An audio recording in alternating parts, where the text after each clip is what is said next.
Всем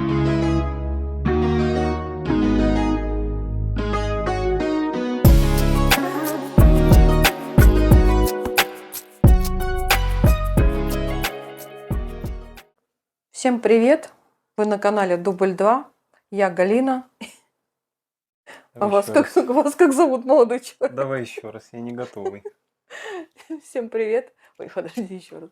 Всем привет! Вы на канале Дубль 2. Я Галина. Эй, Никита. Да, мой сын Никита. Сейчас будем есть арбуз и поделимся с вами впечатлением о нашем городе, о городе Ниш, так как многие вообще задают вопросы такие, что из себя представляет город Ниш.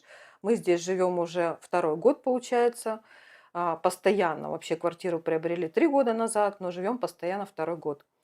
И расскажем, просто поделимся с вами о своем впечатлении о городе. Ну, с чего бы начать? Ну, наверное, с того, что город Ниш– это южный город. Удаление его от Белграда, если ехать на автобусе, в общем, 240 километров. И если ехать на автобусе, то это порядка 3 часов на автобусе. На машине, наверное, чуть-чуть поменьше, так как она там не будет делать остановки, там, может, 2,5 часа.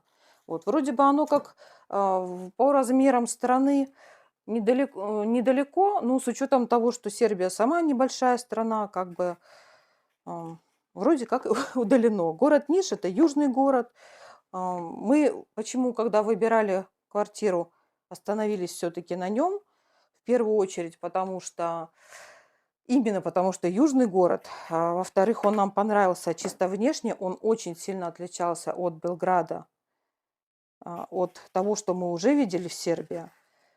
И близость к Черногории, конечно, тоже сыграла свою роль. То есть так как я крымчанка, меня все равно тянет всегда к морю, и мне хотелось поближе к Черногории, к морю, чтобы не так уж далеко добираться было. Но, как известно, сейчас все изменилось, и в Черногорию вряд ли теперь просто поедешь. То есть это как бы был один из моментов нашего выбора, но сейчас немножко это все поменялось. Вот, а потом, конечно же, здесь жилье оказалось более доступно, чем в том же Белграде или Нови Саде, где цены значительно выше. То есть можно было приобрести жилье за нашу сумму, которую мы рассчитывали, но это было бы совсем нехорошее жилье, то есть совсем что-то такое старое, разбитое, либо очень маленькое. И, конечно же, нам не хотелось, нам хотелось хорошее жилье. Вот, и хорошее в нашу стоимость мы смогли приобрести в Нише. Потом, кстати говоря, случайно абсолютно совпало так, что оказалось, что именно в городе Ниш есть, как это сказать, компании, которые занимаются по Никитиной специальности. То есть ту специальность, которую он получил в Россию, инженер биомедтехники. В Нише оказалось их несколько. Но, например, в сравнении с Белградом, казалось бы, большой город, но там практически их нет, только развита не разработка, а торговля, правильно? То есть торговля оборудованием есть, а разработки нет. А в Нише, как ни странно, городок меньше, есть такие компании. Вот. В общем, в результате мы приобрели в городе Ниш квартиру 3 года назад. В общем, я сейчас не буду повторять процесс нашего приобретения. Кому интересно, смотрите на моем канале очень много роликов абсолютно на разные темы. Абсолютно, потому что вот пишут иногда вопросы, а я просто отвечаю, что посмотрите, пожалуйста, на эту тему уже есть ролик на моем канале. То есть все, что мы проходили при переезде из России в Сербию, на любую эту тему был снят ролик. Поэтому вы сможете найти ответ на свой вопрос, наверное, практически на любой. Если посмотрите, полистаете просто вниз и посмотрите. Найти просто, потому что они также и называются, например, как перевести вещи из России в Сербию, как перевести кота из России в Сербию. То есть по темам прям полистаете и найдете. Вот. В общем-то, там есть ролик, почему именно в Нише мы приобрели, как мы приобретали. Кстати говоря, весь процесс мы с Никитой рассказали вам, как это происходило. Вот, как переводили деньги. В общем, все, что я думаю, будет вам интересно. вы найдете уже на моем канале. Но сегодня я хочу не про это поговорить, я хочу поговорить именно про город Ниш, рассказать из нашего теперь уже опыта. Здесь второй год пошел, как мы здесь живем, вот из нашего опыта, что мы думаем об этом городе.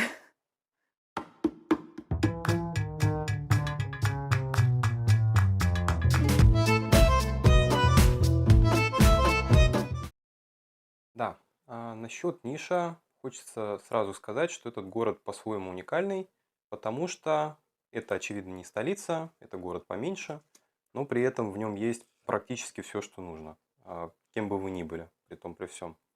В столице, как правило, гораздо больше каких-то развлечений, возможностей, если вы хотите попасть в крупные компании. А здесь они менее навороченные, но их достаточное количество. То есть есть компании, которые производят электронику, которые занимаются разработкой. Вот как было упомянуто, даже медтехника нашлась. То есть довольно разнопрофильные варианты существуют. Есть несколько вузов, которые готовят выпускников. Есть медицинский, М. стоматологический факультет, инженерный, технический и философский факультет. Вот я знаю, в центре находится, студенты постоянно обучаются. То есть кем бы вы ни были, гуманитарием или технарем, вы тоже можете что-то найти. Природа находится тоже в такой близости, что просто вот, как это, ну, в общем, всего хватает. Можно в Нижку-Баню выбраться буквально там за полчаса, доехать Да, и прогуляться по свежему воздуху, обычным посмотреть на горы, автобусом. подышать этим воздухом, посмотреть на ручей, еще на что-то, что вас привлекает в Да таких вон к нам местах. черепаха недавно заходила Да, домой. да. То есть даже порой выезжать никуда не нужно, Природа природа здесь сама вокруг. приходит. Да.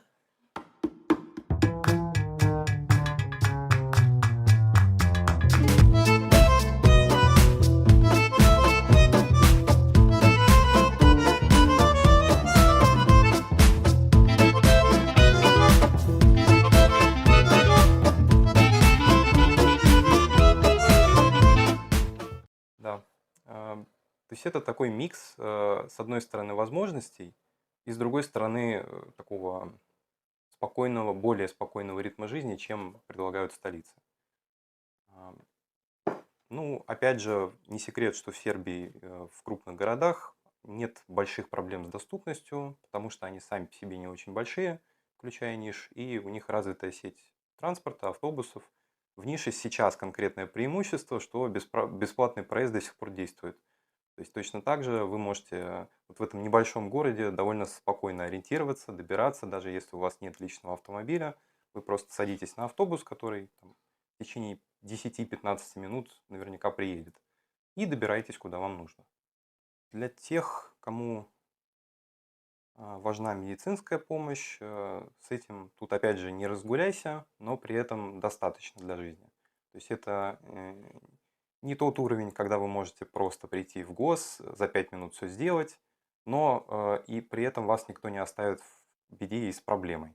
Если у вас действительно есть какая-то потребность, неважно, насколько она серьезная, вы приходите, и вам никогда не откажут, вас посадят в очередь, есть у вас страховка, нет у вас страховки. Я не знаю, может быть, это особенность ниши, а может быть, в целом сербы такие. Вот. Ну, по нашим наблюдениям, ровно так это и работало. У нас раньше не было никакой местной карты, мы не платили денег за это, и тем не менее нас регулярно осматривали, когда ну, что-то Там нас беспокоило, обращались. да. Да, Когда не нужно было отказали ни выяснить. разу, пока у нас не было страховки медицинской. Да, и в целом можно сказать, что бюрократия не такая страшная, как ее могут представлять себе остальные. Все вопросы решаются в таком спокойном режиме. Приходите, задаете вопросы, вам отвечают, объясняют что-то, могут распечатать спокойно. Мне запомнился случай, когда мы пришли к врачу, опять же, в обычную поликлинику, без страховки, вот просто пришли. Нам дали направление к кардиологу и сказали, идите, обследуйтесь. Мы пришли, да, С давлением. Было и, давление. и нам предложили УЗИ, ЭКГ, сделали вообще все, а в конце еще и написали бумажку с адресом. Он прям открыл Word и стал печатать, куда поехать дальше. Распечатал нам ее, так вручил. Это, будьте здоровы. То есть у нас бы, вот, я думаю, такой заботы о человеке бы не проявляли. А тут, с учетом Тут того, нет, что... просто в России там как бы вот нет, тебе бы отказали сразу. То есть нет вариантов. А здесь есть человеческое отношение, человеческое общение. То есть по идее, нам должны были отказать, у нас нет страховки. То есть, все, какой врач? То есть это только хитнопомощь, у нас нет страховки. Меня приняли, у меня было повышенное давление, не знаю. Я все пытаюсь наклониться, потому что у нас один Ну, микрофон. хочешь, передам, если ты будешь дальше. Ну давай, да, расскажу. Ой, это зря. По-моему, все таки прохладно, Никит. Чё-нибудь подожди. Вот. Я немножко это втесалась в разговор, сразу сейчас расскажу. У меня было просто это было еще, когда мы только-только приехали, прям вот первые дни, потому что когда нас врач, спрашивала: "Сколько вы здесь в Сербии живете?", то что-то мы там называли какую-то 5 или 7 дней, что-то какая-то смешная цифра была. То есть мы только приехали, и у меня подскочило давление, там что-то 170 у меня было. Это было все, потому что мы переезжали очень, нервная сама дорога была, потому что мы взяли билеты на самолет, до Стамбула и от Стамбула до, Ниша. Но из-за того, что из России там задержали самолеты, там какие-то проблемы постоянно в последнее время, и год назад было точно так же, то есть, были задержки, и мы не успели на наш рейс из Стамбула. И нам пришлось как бы ориентироваться по ситуации сразу. То есть, во-первых, мы оплатили за билет, то есть мы потеряли деньги, вот, включая билет на кота. То есть как бы все, что мы оплатили, мы потеряли эти деньги. Во-вторых, там, в город Ниш из Стамбула не каждый день летает самолет, а получалось где-то раз или 2 раза в неделю. То есть нам надо было несколько дней, дня 4 находиться в Стамбуле. То есть мы ничего не знали, мы первый раз были в Турции. То есть вся эта ситуация была достаточно нервная с перелетом из-за того, что наш рейс из Москвы задержали. Вот. И вообще мы понимали, что мы уже улетаем, все навсегда, то есть мы планируем жить в Сербии, то есть мы продали все в России. То есть, конечно же, эта ситуация была очень такая эмоциональная, и еще и с проблемами перелета, и с небольшим попадосом на деньги, вот то, что я сказала, что потеряли, пришлось снимать. То есть, не особо было все это приятно. И, конечно же, через какое-то время по прилету сюда уже у меня же, стукнуло давление вот такое, 170, поднялось. Ну, это чисто на нервной почве, конечно же, было. И вот как Никита все рассказал, так оно и было. То есть, нам не отказали, никакой страховки медицинской у нас не было. Меня просто врач вот так вот сказал: "А сколько вы здесь находитесь?" Мы говорим: "Там 5 или 6 дней", я не помню. Он тогда меня посмотрел и так похлопал по плечу, типа: "Как я вас понимаю, теперь понятно, почему у вас давление". То есть, только-только все это в процессе, в нервном переезда там и так далее. Вот, и это было в Хитной. И он дал направление, в Нишку баню, все бесплатно, абсолютно бесплатно. Мы не заплатили ни за что ни копейки. Вот, даже сейчас смешно скажу, даже транспорт. Даже транспорт сейчас в Нише бесплатно, то есть полностью все бесплатно. Прием врача тоже. В Нишкобане есть отделение кардиологии и есть, отделение ортопедии. И вот он нам дал направление туда, на следующий день мы поехали, то есть мне давление, снизилось, там от таблетки укол сделали. И на следующий день мы поехали в Нишкобаню. Там мне сделали, кардиограмму, мне сделали УЗИ сердца. То есть он выписал там, какие лекарства пропить надо, сказал, что с сердцем все хорошо, это у вас на нервной почве. Вот, и, пожелал, как обычно желают, если повышенное давление, есть избыточный вес, конечно же, снизить вес, и все будет хорошо, и будет вам счастье. Вот. То есть, вся эта история к тому, что, ни, разу нам не отказали. Потом мы что-то еще простудным каким-то вирусом мы болели. Тоже у нас еще страховки медицинской не было. И мы ходили в дом здравля, и нам не отказали ни разу. То есть принимали всегда, назначали лекарства, какие-то мы там покупали или вылечивались. То есть все было хорошо. Вот. То есть здесь немножко такая система работает. Это больше человеческое общение. То есть нет такого, что вот нельзя по закону, и все, до свидос. То есть от тебя отвернулись и пошли. Такого нет. Больше, наверное, все таки здесь вообще срабатывает какое-то человеческое отношение. У меня такое ощущение, нежели, прям закон. А, вот. Но это, конечно, немножко отошли от темы, но все таки я вот не знаю, может быть, все таки это ниш. Может быть, в Белграде, например, так и не работает. Я не знаю, потому что это очень крупный город, он как Москва. Может быть, там немножко, к закону по-другому относится. Здесь вот все таки человеческое, оно на первом месте. И, в общем-то, нам, конечно же, это нравится. Вот, потому что, закон законом, а человеческий закон никто не отменял. Вот, и здесь это работает. Опять же, по поводу города все-таки вернемся. Вот Никита все-таки рассказал как мужчина свою точку зрения, я так считаю, такая практическая точка зрения, а я немножко с эмоциональной точки зрения расскажу, как женщина, вот, как художник. Нам город, вот и мне, и ему понравился сразу, как только мы приехали. Он сильно отличался, потому что мы первым делом приехали в Белград, прилетели, пытались там что-то найти. Ну, как я уже сказала, мы не нашли ничего по своей цене. И потом поехали сюда, в Ниш. И когда мы сюда прилетели, кстати, сразу, здесь есть свой аэропорт. Насколько я знаю, может быть, я ошибаюсь сейчас. Если кто-то знает лучше, поправьте меня. Есть в Белграде аэропорт, есть в Нише аэропорт. Есть ли где-то еще аэропорт или нет? Мне кажется, это все. Хотя, по-моему, Карагоя-Вац, что-то такое слышал. Но, может быть, там какой-то военный аэродром. Я точно не знаю. В общем, других аэропортов я не знаю. Вот Ниш и Белград.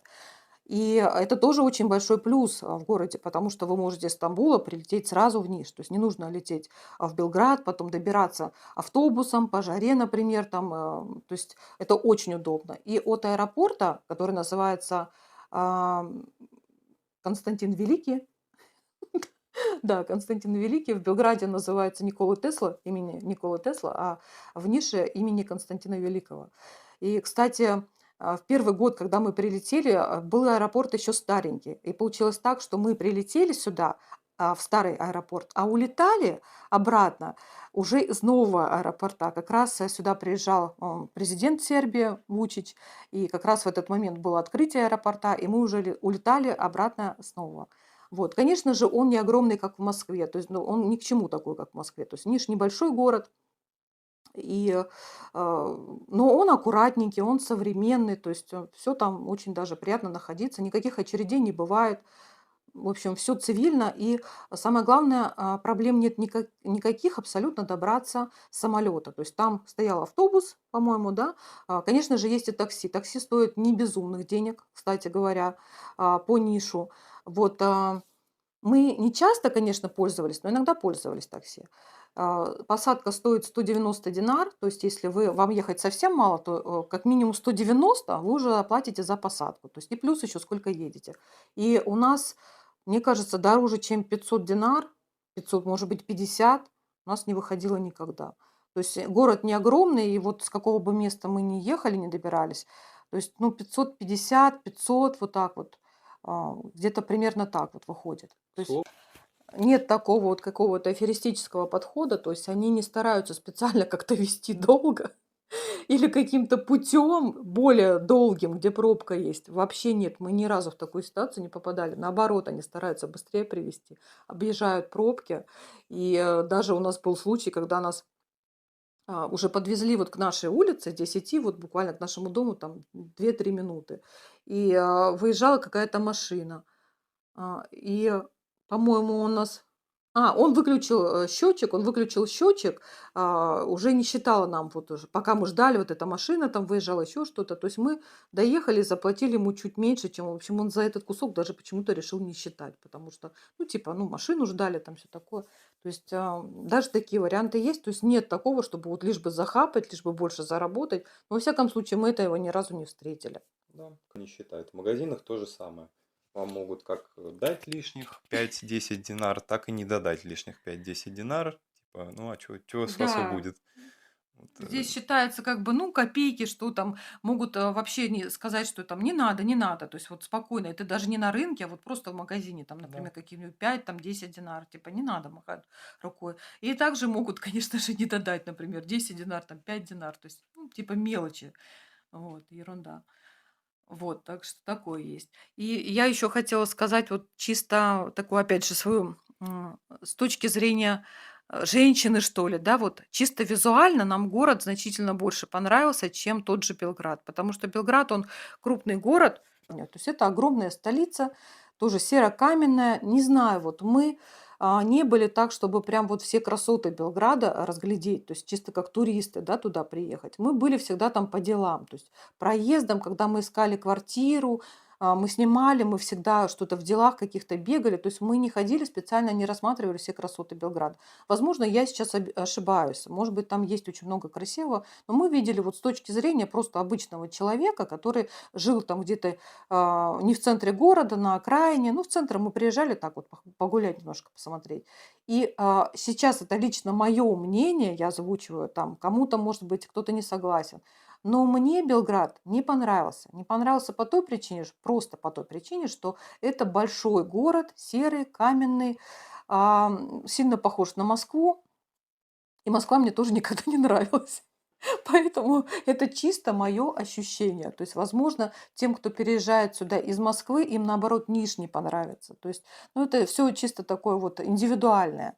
Вот. Кому нужна движуха, кого устраивает большое движение машин, людей, камень, многоэтажки, тем, возможно, будет там просто супер. А мне не понравилось. Просто потому, что это не мое. Я так не люблю. И когда мы приехали в Ниш, я увидела вот эту вот разницу. То есть здесь в основном частный сектор. Ну, или, скажем, наверное, уже это неправильно сейчас так сказать, потому что в последнее время очень много строится домов.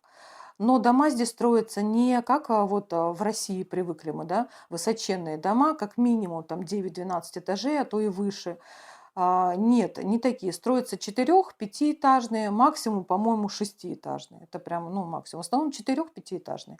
Это точечная застройка в основном между, где-то в частном секторе, между частными домами могут выкупить, например, какой-то участок и там построить вот такой вот ну, небольшой дом, вот как у нас, как мы сейчас живем, четырехэтажный, такой одноподъездный. То есть в основном таких очень много домов. Особенно в последнее время их очень много строят. Конечно же, здесь также встречаются и такого, кто-то, я помню, обиделся на это слово, мне написали комментарии. Я их называю совковыми домами не потому, что у меня к совку какое-то плохое отношение.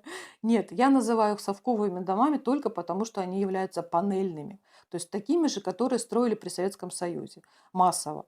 Здесь тоже такие есть. Но мне такие дома тоже не нравятся, потому что, ну, они мне и в России как бы поднадоели, вот эти панельки. И покупать, приехать сюда и купить здесь такую же квартиру в таком же доме тоже я не хотела. Поэтому мы их даже не рассматривали, такие варианты. Вот, хотя там тоже продавались. Это не новостройка, естественно, такие дома сейчас уже не строят. Это наследие Советского Союза, то есть когда здесь тоже была Югославия, и строили такие же типичные дома панельные. Вот, такие дома тоже есть. Но в общем в нише бросается в глаза это в основном частный сектор. В основном дома, конечно же, богатые, я бы сказала, большие богатые дома, 3-4-этажные, частные. Районы есть разные, безусловно, есть разные. Есть где-то попроще дома, есть прям вот такие вот богатые, которые прям, ну, бросаются в глаза, приятно пройти мимо, смотришь, там и красивые участки, и дома сами по себе, каждый на себя не похожие, но только тем, что они большие, высокие, там четырехэтажные. Вот. Мне кажется, почему сербы строят такие огромные дома? Потому что, в отличие от России, здесь принято жить семьями в домах. То есть могут жить несколько поколений сразу. Бабушки, дедушки, их дети и внуки. То есть они занимают там отдельные комнаты, может быть, даже отдельные этажи, я не знаю. Но как-то принято жить вместе, по большей части. Конечно же, по-разному, есть по-разному. Но по большей части именно такие дома, потому что семьи, то есть несколько поколений. И строить такие дома тоже поколениями. Может быть, начали бабушка с дедушкой строить, а заканчивают дети. То есть достаточно долго могут строиться такие дома. Вот. Чисто визуально Ниш мне очень приятен. Это аккуратные палисаднички, это настолько вот какие-то дизайнерские вещички такие, вот именно в плане высадки растений каких-то. Цветы красивые, деревья, подстриженные туи, очень много роз цветет. Особенно получилось так, что мы приехали уже после Турции сюда, как я сказала, мы там застряли по не нашей воле на 4 дня, и 4 дня мы снимали в гостинице номер и ходили просто по району, который прилегал к этой гостинице. То есть мы не ездили, опять же, смотреть какие-то красоты Турции, города Стамбула.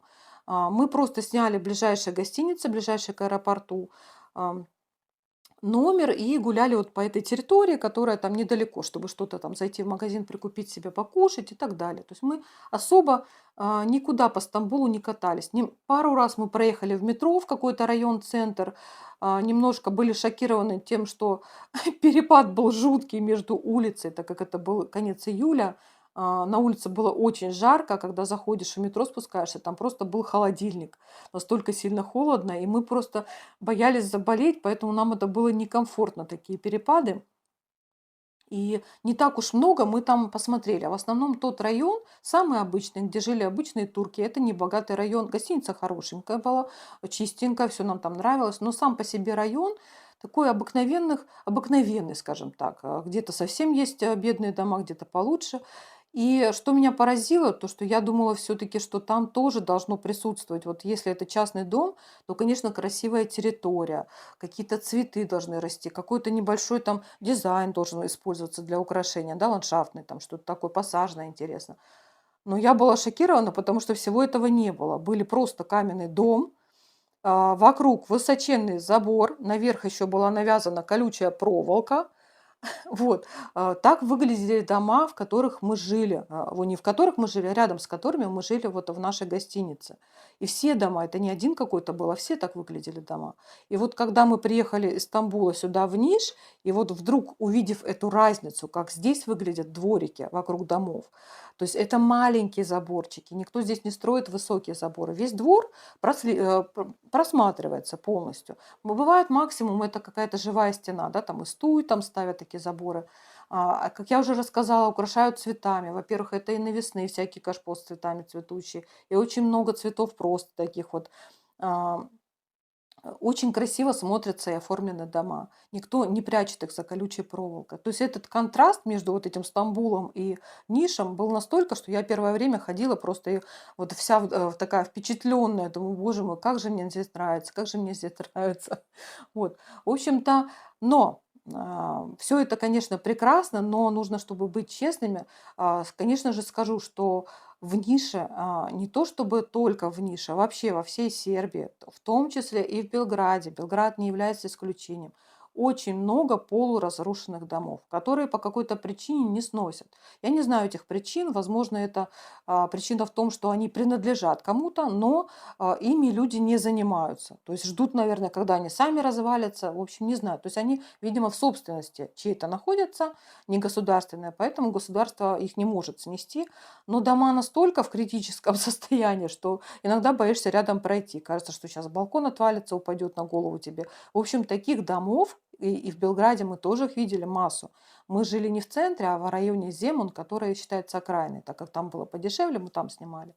Вот. В общем, Земун тоже из таких домов состоит, их там очень много, полуразваленных. Также и в Нише таких домов достаточно много, в том числе в центре. Иногда эти дома превращают просто в какой-то склад помойки. Вот это я тоже не понимаю. Ну, можно же выбросить, здесь же есть вывоз мусора везде. Но почему-то закидывают годами туда этот мусор, например, там окон нет в этом доме, и вот закидывают до потолка этот мусор. Это антисанитария полнейшая. Такие дома тоже есть, к сожалению. То есть нельзя сказать, что приехав в Ниш, вы увидите прекрасную картинку. Он разнообразный, и в том числе есть и такой Ниш. Но вот мы все проходили, вернее, проезжали на автобусе мимо такого дома. Я все время была в шоке, который был засыпан полностью мусором до потолка изнутри, так как он был заброшенный. И вдруг в один прекрасный момент его очистили. Я не знаю, как это работает. Дом теперь его не стали делать, он просто стоит в таком же виде, но чистый. Весь мусор оттуда вывезли. В общем, как-то, видимо, все таки с этим борются, не знаю. В общем, мое мнение, мне нравятся такие города, не крупные, с большим количеством частного сектора. Просто потому, что это вот мое. Я не люблю большие города. Кому-то, кто переезжает сюда из Москвы, возможно, и не понравится. Вернее, когда я писала такие восхищенные отзывы о городе, особенно самые первые, когда мы приехали, и мне все нравилось здесь, то потом я помню, что какая-то девушка сюда приезжала, там, с семьей или как, я подробностей не знаю, и она мне написала, что мы были в нише, и о, ужас. Вот. Ну, что я хочу сказать? Ну да, это же зависит все от вас, то есть от вашего ожидания. Если мне это нравится, такой вот, как сказать, полугород, я бы так назвала, то кому-то, может быть, абсолютно не нравится. Возможно, эта девушка москвичка, то есть она не привыкла к такому полугороду и ожидала совсем другое видеть. Поэтому, конечно, это все индивидуально. Но большой грязи в городе нет. Город чистенький. Ам, Перенаселенности в городе нет. Особенно вот районы, вот как сейчас у нас, вот когда построят новую железную скоростную дорогу, я не знаю, что здесь будет. Но сейчас у нас очень тихий район. Мы немножечко, мы недалеко от центра. Ехать минут 7 на автобусе от нас. Ну и чуть-чуть минут 10 до остановки пешком. То есть это не такое уж удаление большое. Но у нас здесь чувствуется как за городом. То есть у нас вот постоянно сейчас открыты, например, окна, там дверь на террасу, и у нас все время гуляет ветерок. У нас а, сверчки поют, у нас черепахи ходят, вон к нам заходят. То есть птицы поют. То есть здесь чувствуется какой-то немножко вот как будто бы за городом, что ли. Хотя это город, и вот чуть-чуть спустись туда, и там уже оживленная дорога. Но она не ощущается здесь.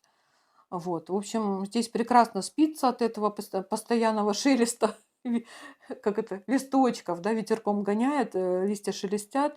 И если ты дома и у тебя особо больших дел нет, то в сон прям так и клонит. То есть такая вот какое-то а, успокоение какое-то здесь присутствует. Я немножко еще добавила бы про работу, потому что это, наверное, самый актуальный вопрос. Работа, экология. Да, наверное, про экологию тоже стоит сказать по-быстренькому. Опять же, потому что на моем канале есть уже видео на эту тему. Смотрите, они все, их легко найти. Все они так и называются. Там смог в городе там, и так далее. Как мы перезимовали. То есть найдете всю информацию, если вы не поленитесь и полистаете. Вот. Смог нас почти не касается, чуть-чуть, он несколько дней нам мешал. Все-таки было такое ощущение гари в воздухе, когда мы двери на ночь закрывали, не проветривали, потому что пахло, да. Но пахло по той простой причине, даже это, наверное, скорее всего, не смог, а потому что нас окружают частные дома. И, в каждом доме, вот в окружении нас, это печи, то есть они топятся печами. И, конечно же, вот они, трубы торчат, вот дом стоит. И, конечно, этот запах чувствуется. Как без этого? Чуть дальше туда, там, по-моему, у них все таки газифицировано, там уже, нет так сильно. Но самая фишка в том, что если есть смог, то он весь спускается в низину, а центр города- это как раз является низина, а мы не центр города, поэтому мы чуть-чуть на возвышенности, нас особо сильно не мучает смог. Но если бы я жила, наверное, в центре, наверное, это была бы огромная проблема. То есть смог, проблема смога, конечно же, существует в Сербии, в том числе и в городе Ниш, но если вы удачно выберете себе место, приобретете жилье, то, скорее всего, вам он не будет очень сильно мешать, вот как нам. Я считаю, что у нас неплохой вариант в том плане, что и бывает мешает запах этот, но это прям не критично, это не каждый день и далеко не, вообще не всю зиму это происходит. А, по поводу работы. Работа найти можно. Но дольше значительно, наверное, чем мы привыкли. То есть нам, кажется, что вот, ну, сейчас я начал искать, ну, месяц, ну, 2, ну, сколько можно? Ну, 3 можно искать, да. Ну, вот щас вот найдется. Найдется, обязательно найдется. То есть, работу найти можно, но здесь это все дольше значительно. То есть, мне кажется, это надо вот полгода считать, и год. И некоторые люди мне писали, 1,5 года не могли найти работу, потом нашли, работали. То есть все здесь достаточно дольше с поисками работы. И, проще найти рабочие специальности. То есть если, вы не специалист какой-то области, там с высшим образованием, то рабочую специальность можно найти. И, вот, на стройках очень много. Сейчас строится очень много домов. Вот во всяком случае в городе Ниш. То есть, видимо, все равно и цены высокие уже, я не знаю, уже дорого стоит, не так, как мы купили. Но все равно люди покупают, раз дома строят, продолжают строить. То есть и туда строители нужны. И кто занимается какими-то там окнами, еще чем-то отдельно такими вот вещами. По ремонту машин, я знаю, нужны специалисты. То есть какие-то рабочие специальности, вообще, мне кажется, можно быстро найти работу. Хватит зевать. И это все шелест листьев. Шелест листьев. Вообще, да, есть такое. У нас хочется спать в квартире. Шум этот ветра и листочков убаюкивает вообще. Сейчас Вот, рядом с нами еще, как я уже говорила, проходит железная дорога. Но она абсолютно не мешает вообще. Она сейчас старая, однополосная, по ней проходит пару раз в день поезд. Ну, так, проехал и проехал. Все. То есть как-то мы не ощущаем пока никакого такого дискомфорта. Когда будет железная дорога скоростная, я не знаю, посмотрим. Вот, хотя говорят, мне стали писать сразу комментарии о том, что да не волнуйтесь, там будет и стеной отгорожено, то есть которая будет шумоподавление. Ну, дай бог, я надеюсь на это. Но вот в данном случае сейчас в таком виде она нам не мешает вообще. И более того, мы вообще к этому привыкшие, потому что в России мы тоже жили в 5 минутах от станции электрички. Это был плюс, это был вообще не минус, а вообще плюс большой, потому что ездили я работать, ездила в Москву долгое время, и сын учиться ездил в Москву. Поэтому это был огромный плюс, и то, что не надо было доезжать до станции, а пешочком утром пройти, сел в электричку, и ты уже в Москве. То, что они нам не мешали, вот, она проходила, ну, недалеко вообще, не знаю, наверное, тоже 100 метров, не дальше, да? Эт Красивая природа вокруг города, горы. М, Конечно, по всей Сербии красивая природа, но, например, ближе к Субботице там все-таки равнины, там гор нет. Но вообще Сербия вся красивая. Урожайность, я не знаю, на юге этого больше или нет, я не знаю, может быть, везде все растет прекрасно. Но вот мы живем на юге, и фрукты у нас в сезон очень-очень дешевые. Цены я периодически показываю, то есть, скажем, те же сливы за 60 динар купить, что меньше 50 рублей, наварить варенье, там, джемов каких-нибудь, это прекрасно. Клубника, черешня, персики, помидоры шикарные просто вообще. Вот мы, например, нам не хватало нет, так как я, из Крыма, то, конечно же, я в Подмосковье живя, я сильно скучала по фруктам, по настоящим фруктам, те, которые вот сорваны и сейчас на стол попали, а не те, которые там везли из-за границы откуда-то, обрабатывали чем-то, которые практически не имеют вкуса, запаха. Вот, поэтому мне этого очень не хватало. Сейчас мы реально овощами и фруктами просто наедаемся, то есть, восполняем упущенное, скажем так.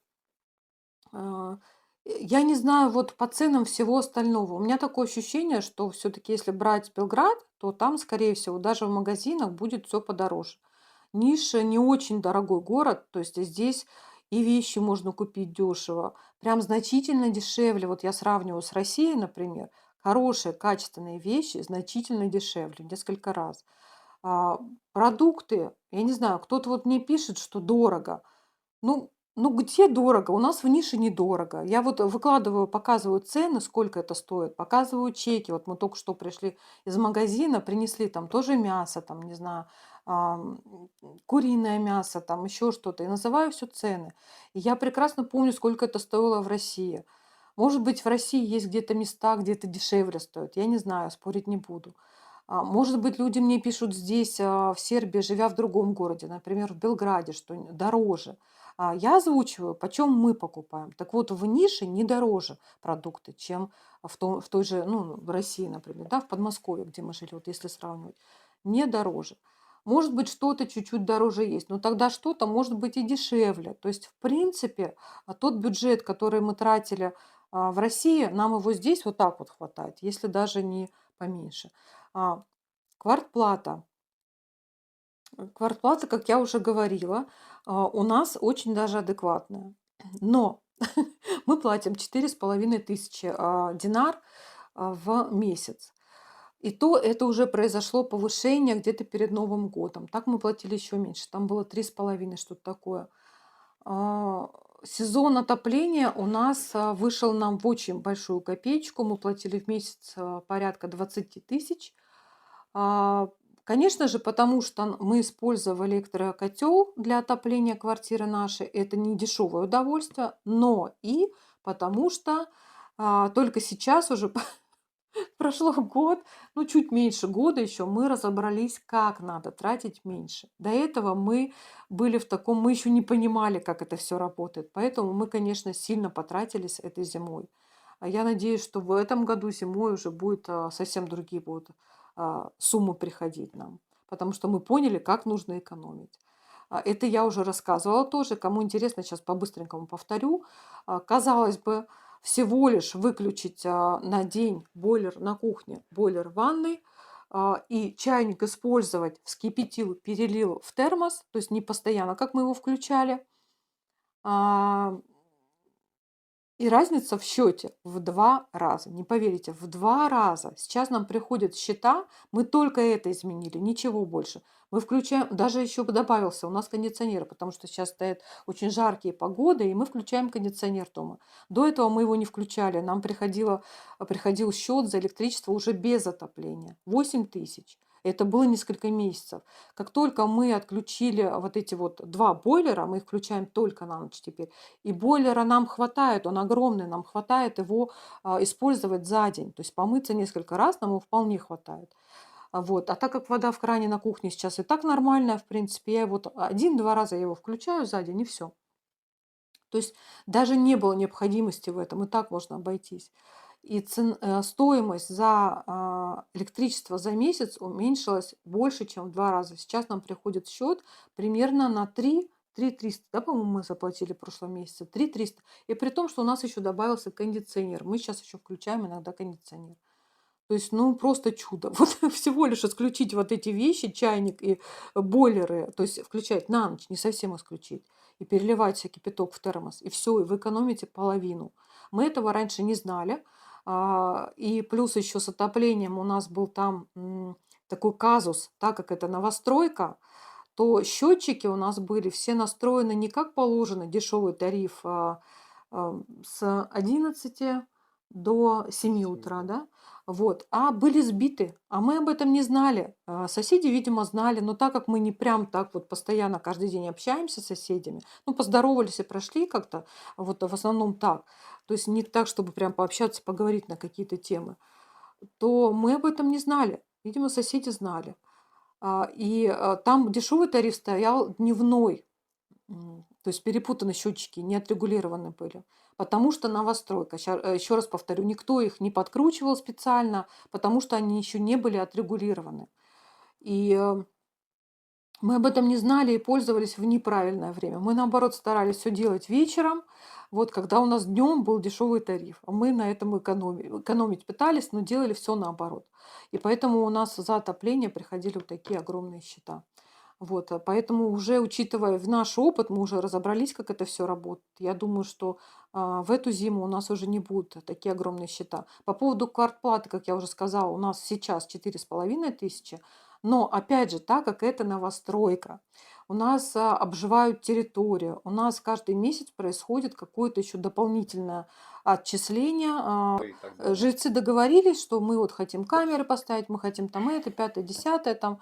Вот, и, в общем, я-то думала, что это, ну, как-то, ну, раз мы оплатили там за камеры, там еще там что-то мы оплатили, а это уже тянется несколько месяцев, и мы оплачиваем, все продолжаем еще за что-то оплачивать. Ну, как бы я сейчас эмоционирую немножко, это понятно, за что мы оплачиваем, то есть у нас список висит в подъезде, где написано, какая сумма за что идет. То есть не то, чтобы они взяли деньги и ничего не сказали, нет, такого нет вообще, там все расписано. Более того, на собраниях обсуждают и принимают решения вместе Да. с управляющим, будем ли мы это брать, сколько это будет стоить.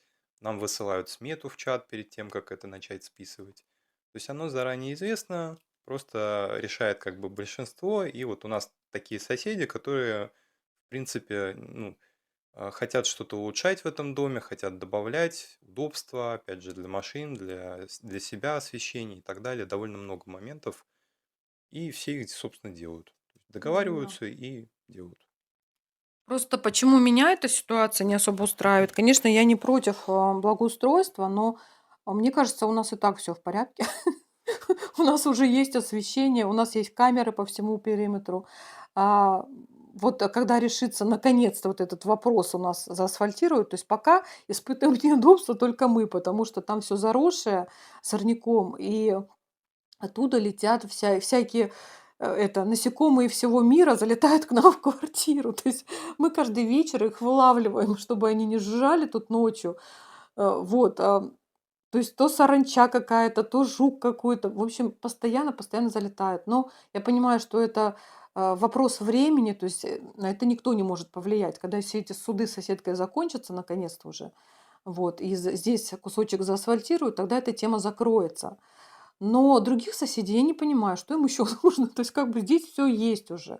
но все равно какие-то вот, что то они еще хотят. Но так как я, во всяком случае, на это надеюсь, что мы все таки продадим эту квартиру и купим дом, мне не очень хочется сюда вкладываться в благоустройство, потому что, ну, я не знаю, не хочется, потому что мы не планируем здесь именно долго жить.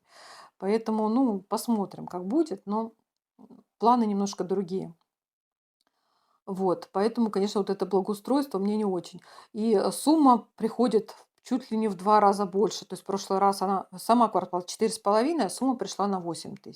Ну, как бы обидненько, да, отдавать такие деньги, когда у тебя квартплата 4,5. В этом месяце не знаю. И я повторюсь, это уже не первый месяц. То есть у нас, приходит она всегда выше, чем должна быть. Вот, в общем, посмотрим, что будет в этом месяце. Но с электричеством, слава богу, мы разобрались. Вот, хоть это радует, что мы теперь платим немного. И большущее спасибо всем тем, кто писал, подписчикам нашим, кто писал об этом. То есть мы бы, может быть, даже так и думали, что все так платят. Но нам стали писать, что нет, это очень много, у вас какая-то проблема есть. Из-за чего-то у вас приходят счета много. Вот, и, писали, и кто-то по соседству здесь сказал, что проживает, и они платят за дом меньше. В общем, большущее спасибо, что, неравнодушные люди, что, да, пишите свои вот комментарии. Мы съедим чуть. М,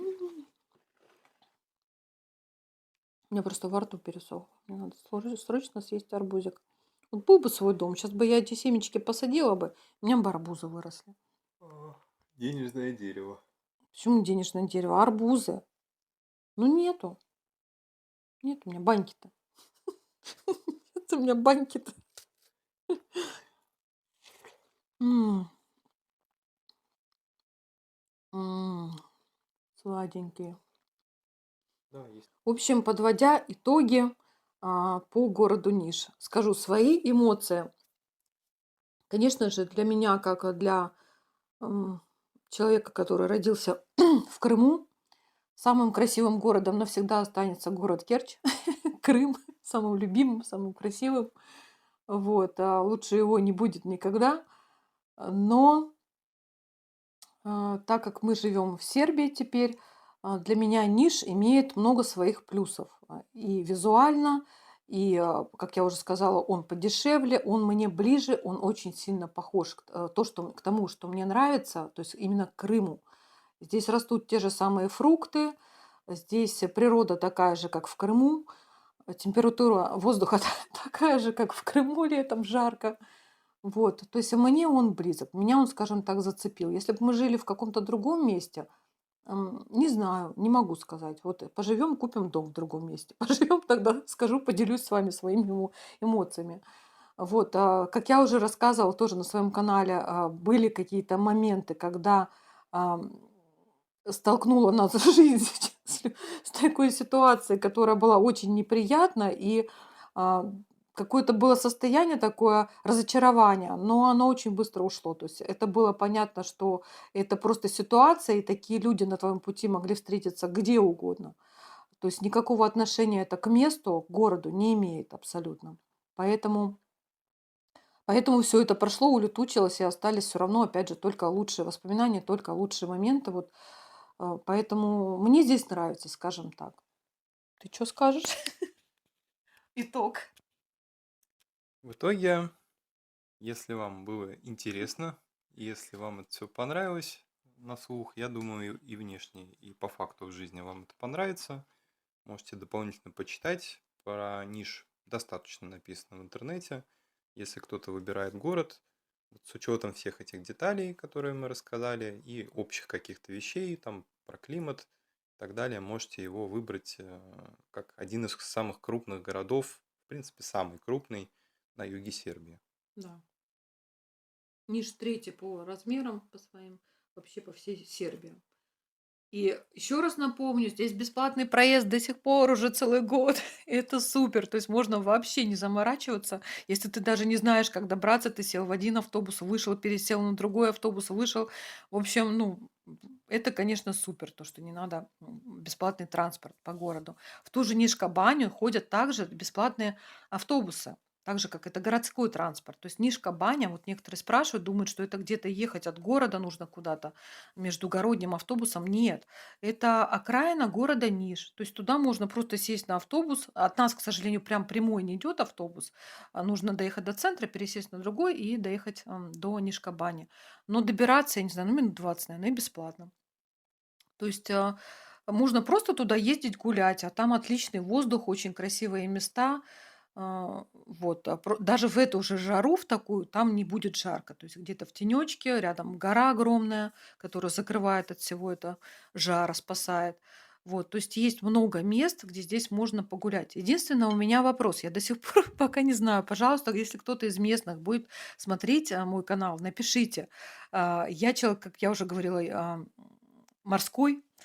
Я очень люблю море, но я понимаю, что не до моря, здесь моря нет, хотя бы какие-то водоемы, где местные, проживающие в нише, купаются. То есть какие места есть, с чистой водичкой. Да, меня это очень интересует. С чистой водичкой, где можно в жару где-то на природе посидеть, искупаться. Но я понимаю, что это какие-то озера, скорее всего. Где они находятся, как туда можно добраться? Напишите, пожалуйста, буду очень благодарна. И еще хочу напомнить, кому нравится наш канал, кто смотрит его, пожалуйста, не забывайте подписываться, потому что это очень помогает нам, чтобы мы его могли дальше развивать. К тому же скоро у Никиты на его канале выйдет новый ролик. Я думаю, что дня два, два, да? Я, может быть, даже завтра. Все Вот, в уже общем, закончу. на днях, да, выйдет новый ролик. Так что не забывайте заходить к нему на канал, подписываться и отслеживать, когда у него выходят ролики. Конечно же, его ролики более сложные, более интересные, которые требуют подготовки, поэтому они выходят немножко реже, чем у меня на канале. То есть примерно раз в неделю, может быть, даже еще пореже. Но мне кажется, они интересные и понравились многим уже. Люди подписались на его канал, и я надеюсь, что будет так и дальше. Вот. И еще хочу напомнить, что в ближайшее время, в ближайшие дни мы будем встречаться с риэлтором Алексеем. У вас есть еще несколько дней, чтобы написать, задать свои вопросы, которые вы хотите по поводу переезда или вообще какой-то информации уточнить, потому что он занимается разными, не только подбором недвижимости, а и открытием ИП, закрытием ИП, там какими-то такими вопросами. В общем, вы можете написать свой вопрос мне на канал, и я ему, когда мы с ним встретимся через несколько дней, я ему его задам, и он вам ответит. Вот, поэтому не забывайте, если кому-то интересно, пишите. Все, всем пока. Немножко попробую я еще сегодня город поснимать. Сейчас у нас очень жарко, мы днем не выходим на улицу совсем, только вечером. И если мы не очень поздно, не очень темно выйдем, то я немножко поснимаю город для вас, чтобы показать, ну, скажем так, контраст. То есть и те дома, которые прекрасные, и те дома, о которых я рассказывала, которые стоят такие за запущенном состоянии. То есть, ну, в общем, показать немножко город. Всем пока. Скажи всем пока. Пока-пока.